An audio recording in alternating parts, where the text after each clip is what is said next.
Berikut merupakan proses pembuatan gas hidrogen menggunakan arus DC dari mesin las, dan di sana adalah tabung elektrolisisnya, dan ini adalah gas yang diperoleh.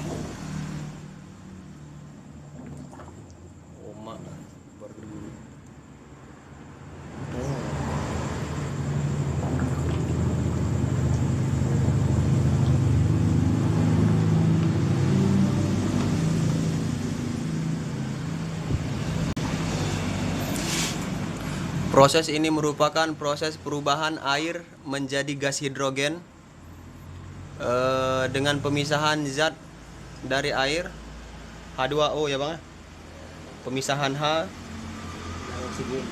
dan oksigen. Jadi gas hidrogen itu bisa dibakar. Begitulah bahwa air itu sebenarnya bisa dijadikan bahan bakar. Oke, kami dari peneliti Teknik Mesin Universitas Malik Saleh mengucapkan selamat berkarya.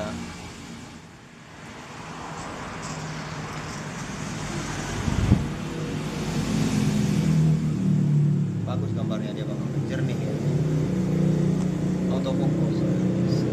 Ini 100 ampere dapat tahankan di 50 ampere 51 ampere.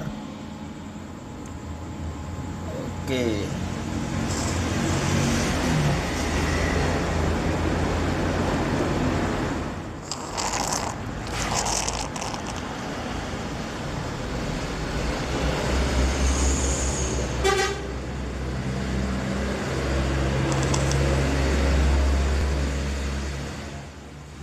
Oke, udah.